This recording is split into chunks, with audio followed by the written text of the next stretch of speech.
Hello, hi, I'm Ben, and in this video I will be touching on the building blocks of creating your own business.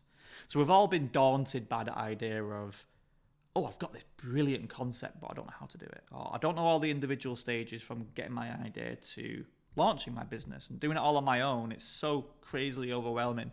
And it is, from experience. It is sometimes quite a surreal, stressful experience going from, oh, I've got this brilliant idea, but how do I do it? From sourcing to research to manufacturing to distribution to financials to marketing, all of those stages, it's absolutely mind-boggling sometimes. And there's lots of valuable content out there, but nobody's really talking about, okay, so you got this idea, this concept, but how do you make it happen? And in this video, I will do just that. I will be producing a mini-series on this channel where I'll go from the ideation, the idea stage, all through 11 stages into you have your own physical product that you can launch to market. If that sounds appealing and you're definitely in that space where you want to create your own business, stay tuned. It will absolutely, I'm hoping that it will be extremely insightful, informative for you.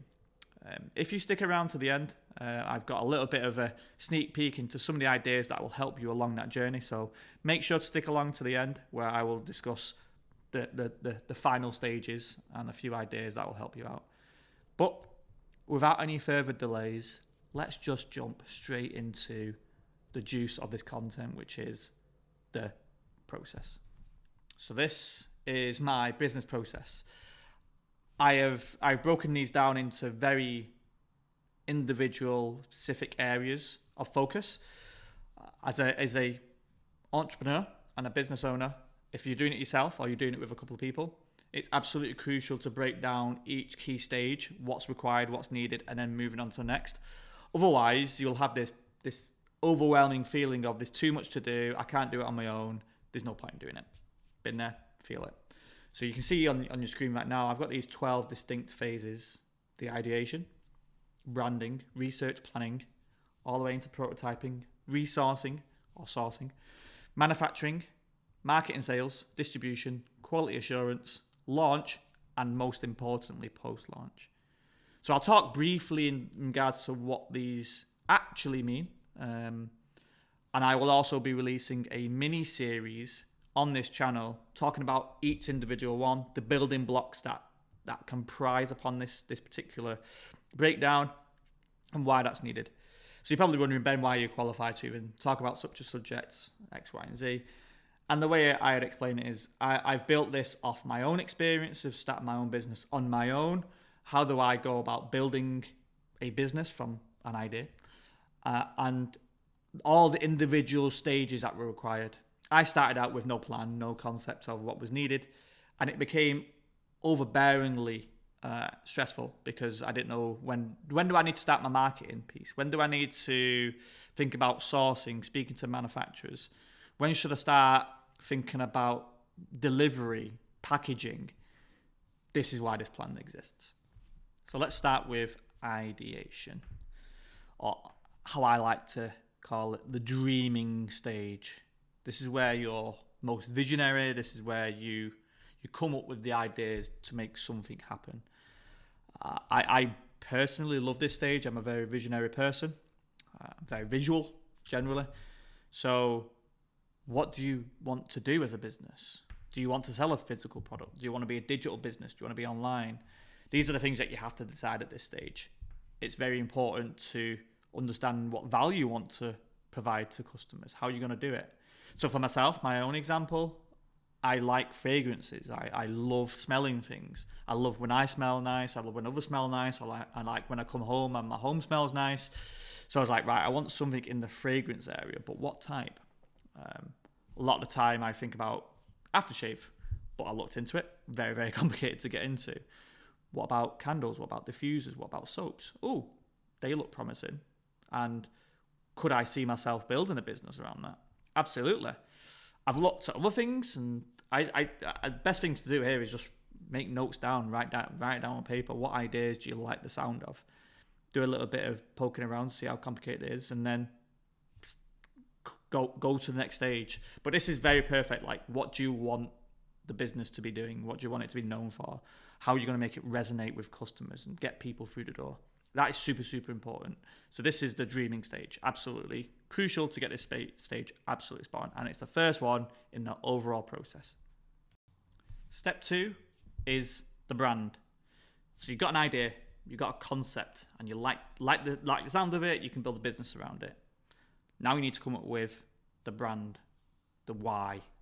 This includes the name, this includes the logo, the style, the colours, the value proposition. This stage is all about the core foundation of the business itself. So important. I actually really enjoy this stage, but you have to be hyper cautious. Obviously, it's a very, very populated space, building your own business. So you have to make sure, like, if you pick a name, make sure it's not been taken, check for websites, check domain registrars, stuff like that. It's super, super important during this stage. But phase 2 or stage 2 is the branding stage. Stage 3 is the practical stage, the researching stage. So you've got this idea, you've looked into it, you've got some branding. Now it's all about how do you make it happen. So if you picked a product, I'm going to use my example, I've picked candles and diffusers. How do I make a candle? How do I make a diffuser? What's the process of actually tangibly making something? What are the laws, regulations around making such a product and shipping it and storing it? This can get overwhelming to a lot of people. There's lots of really great insight on the internet for this, but that I use personally for when I started the fragrance journey, so to speak. But this is the stage where you need to start capturing all this information. It's also perfect to start thinking about where I'm going to save this information. I picked Notion, which I talk about in other videos, where I start writing stuff down, such as like, what law do I need to be compliant with? What licensing do I need to apply for? What type of labeling do I need to put onto my products? All those kind of real practical things. This is the stage where you really need to research into how do you make your product a reality. Don't cut corners in this stage because it will bite you further in the process. Like I said, I will share some insights onto this particular stage when I get to it in my mini-series, but researching is super, super important. Don't skip it. Absolutely absorb yourself into how to make your product a reality and just enjoy it and like I said, document it as you go. The next stage is planning. Plan. So you've done your research, you know what's required to how to make your product. You know roughly what licenses and storage requirements you need. Potentially you've looked into the market, how your competitors are selling their products. All these individual steps you've got into, and now it's around, right, I know what's needed and now I need to plan it out. And this is that stage, as you can see, the planning stage. So this is taking these big chunky pieces of work and then break them down into tangible tasks that you will deliver. That could be, I need to build myself a website to sell my product. Okay, that's a big item to deliver in one go. What do you need to do to make that a reality? That could be, I need to look at where I would host my website. Great examples, Shopify or Squarespace or Wix. These examples are perfect. But you need to start breaking those individual requirements down. What's your budget? These things are absolutely required. I focused on these big tasks, breaking them down, and then allocating them to as a solo entrepreneur and the business owner. You have to be responsible for what you deliver. So this might take a little bit long. It took me a couple of weeks to really break down all the things that I thought I needed, part of the researching stage, and how to make that a reality. And obviously following this plan that you can see, I can then go, right, okay, prototyping, what do I need to do to make that happen? I need to make sure I've got some equipment to make this product. I need to make sure that from a labeling and artwork point of view, I need to reach out to some outsourced freelancers because I'm not an artist. I'm terrible. So this is the stage where you start really making that practical steps to making a product, and making your business closer to that goalpost of launching to market. So very much a documentation stage where it's just capturing those requirements, breaking them down, and making something happen.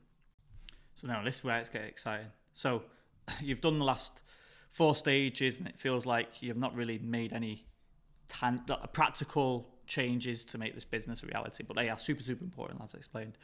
But now you're going to actually get your hands on your product. You're going to try and create it. You're going to try and manufacture that idea.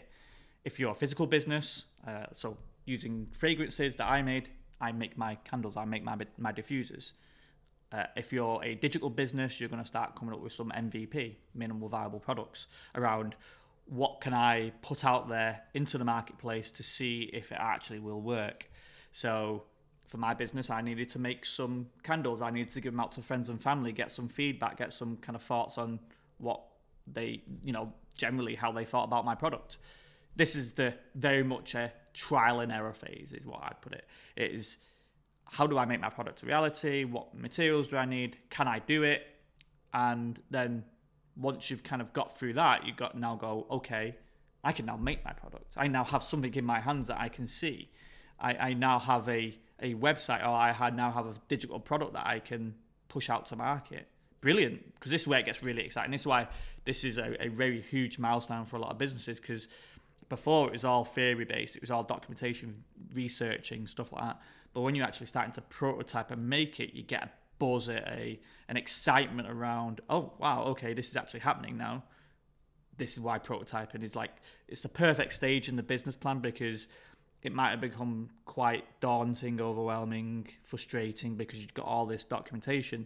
But the prototyping stage lifts you up, it motivates you to push yourself forward. So stage 5, very much in the prototyping, making your product a reality. Stage 6 is all around sourcing your product. And this is caveated with, if you're planning to outsource all your manufacturing or the production of your product, then this stage is very much getting a sample from your manufacturer. But if you're going to make this yourself, then you need to think about, how am I going to supply my business with the materials it needs to create the product?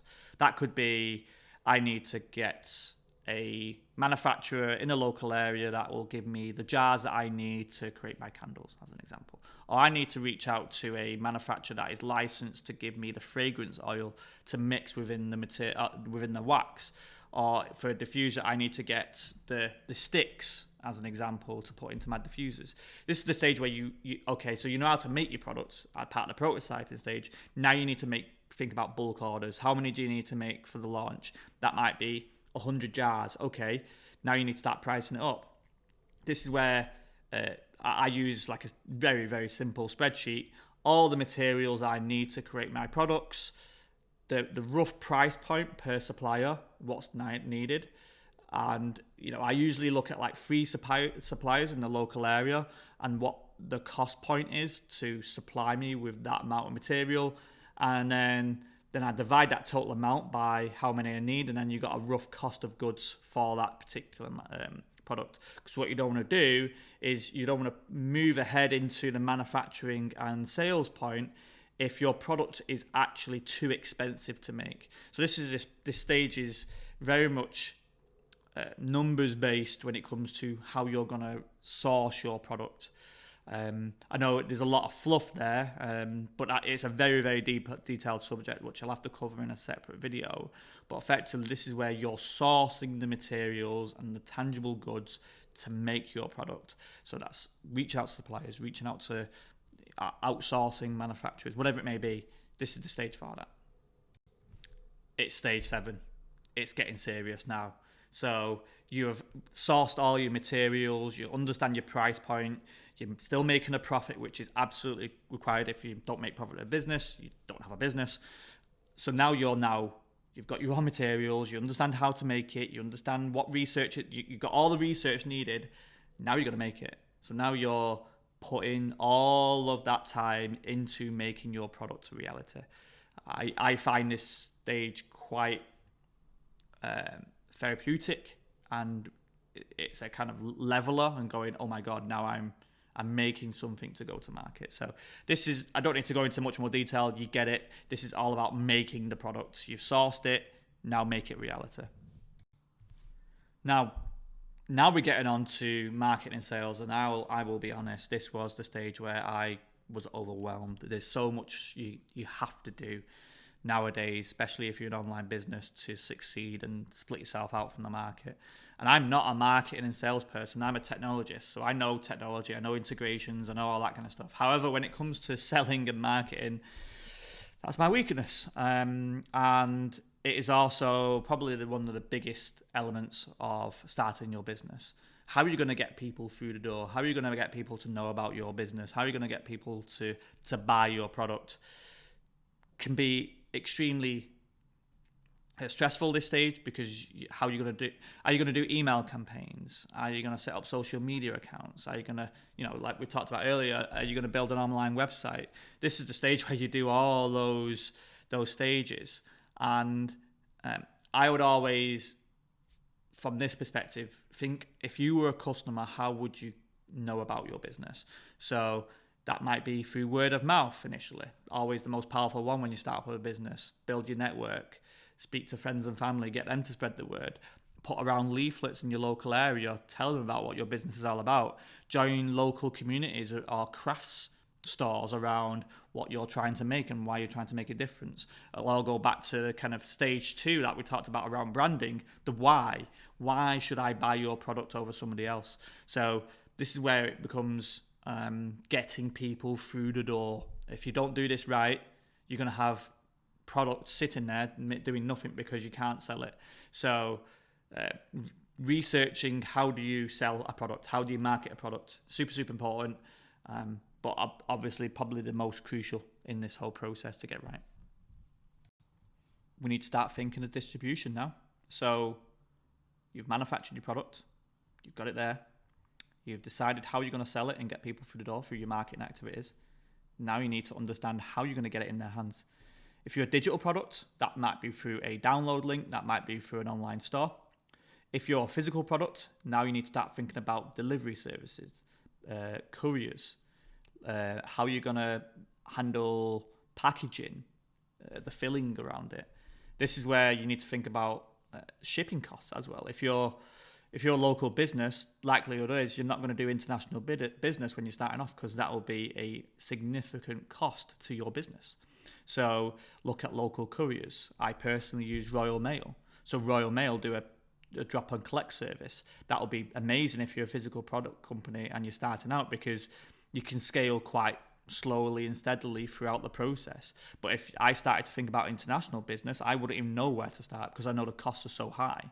So when it comes to distribution, think about, I've made this, how do I get it to somebody else within the most cost-effective way? That's what I'll have to explain. If your product's really heavy, have you costed into that? These are the things. And you initially, as a business, you might go for orders under £30 as an example.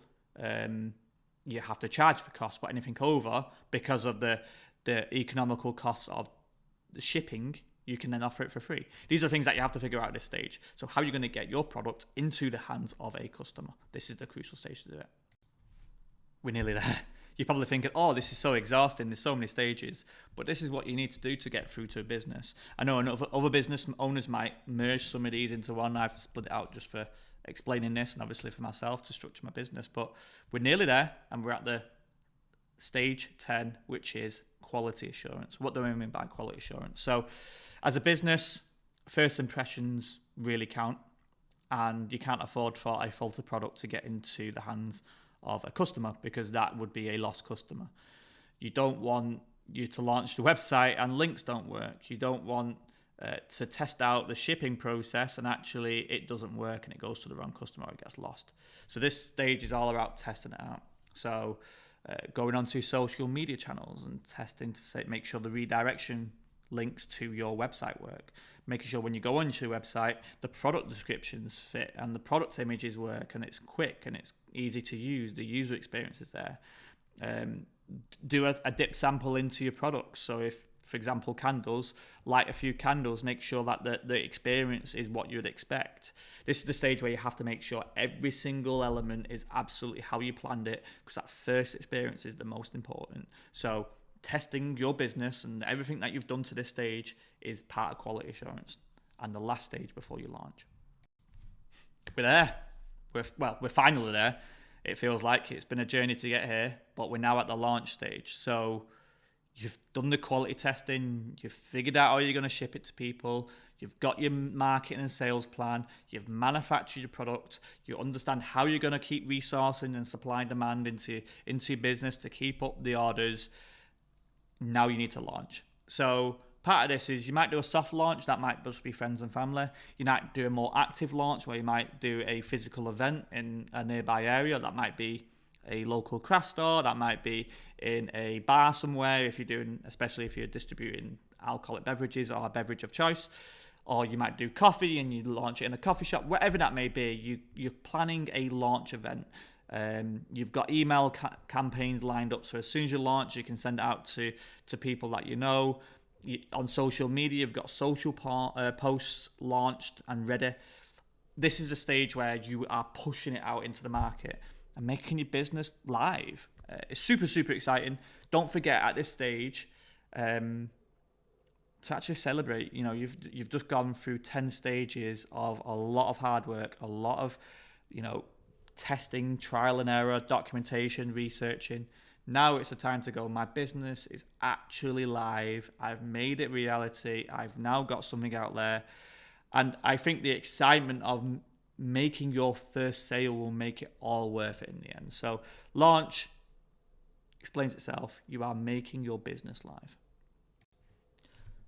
And the last stage, and this is what a lot of business owners and entrepreneurs forget, which is the post-launch activities. So you've launched your product, you keep pushing out marketing material, you've got people coming through the door. How successful is it? So this is where you need to start capturing like metrics and such of that like. So for example, what is your most popular product? Is there a reason why that product is so popular than other ones? Get some customer feedback. If you've got a customer feedback process, send them a survey, like what did they like the most. Ask your followers on social media, what would you like to see next? So this is the stage where you start capturing that. So start capturing feedback. What's your most popular product? Start understanding what works and what doesn't work, understanding how to garner interest and engagement on social media, and also start thinking about where do I go next? So do you create another range of the same product? So for example, for fragrances, I've got collections or ranges, so to speak. Do I launch a new collection which my customers want to really see? This is the stage where you start really testing and iterating your business, but staying to the core, which we discussed in phase 2, which is the why. Your why should be consistent throughout all of your business engagement and business ideas. So if your business, your why is, I want to make an economically friendly product which smells amazing, makes my customers feel great, is sustainable. I think I mentioned eco-friendly, same thing. It's sustainable, it's premium. Any new products that I now start thinking about need to be aligned to that. Consistency is key at this point. But yeah, post-launch, just think about like that point. How do you get that how do you get that feedback? Where do you go next? What's your most popular product? And then start capturing like financials and all these kind of things. So post-launch, start capturing like all that information. It's super, super important. And then we have it. You would then go through this process again if you want to launch a new product. So if you've got a new product that you want to think about, start ideation. Okay, what ideas do I have? Branding. You don't need to go through branding, but you need to think about how does that align to my why. And you keep going through this process. So this is a repeatable process that you can follow throughout your product development lifecycle, which I will be using myself. So anyway, that's the 12 steps. Hopefully you found that enjoyable. And like I mentioned, as a sneak peek, I'm going to go through how I've actually made this happen in my own system. So this is the sneak peek. This is the teaser of things to come. This is my end-to-end process that I use to track my business activities. As you can see, it is very, very detailed. Goes from every single stage that we covered in this video today, from ideation to branding to research to planning, prototyping, sourcing, manufacturing, marketing, sales, distribution, post-launch. There's other activities which are hidden, but you can kind of get the gist of it. And in the mini video series that I will be launching at the end of this, so obviously we'll talk about the first stage, which is ideation, which a video will be coming out in the next fortnight. I'll be talking about how I actually do the stuff that I said in this video. So how do I go about brainstorming the dreams, the concepts, the visions? How do I do that? And I'll talk about all the individual stages to that. So this is that little sneak peek that I mentioned at the start of the video that I'll be showing and using as examples to talk you through and hopefully inspire you to create your own business. So hopefully something to look forward to in the next fortnight. But otherwise, that is the end of this video. I am cautious it's gone on 25 minutes, but starting a business is not quick. So thanks again. Hopefully you found it really insightful, really informative. I know I have enjoyed talking about this. It's something that I'm really passionate about, and I like hopefully giving back something of use to my audience. But if you have liked it, please like, subscribe, drop a comment below. It does actually really support the channel. I'm only small. I'm hoping to go to other audiences and find other people of interest in this same marketplace. But if you have any kind of thoughts, feedback, drop it in. Love to hear from yourself in regards to how you feel this video has went. And I look forward to seeing you in the next video, which is the ideation one. But otherwise, thanks for watching, and I will see you all in the next one.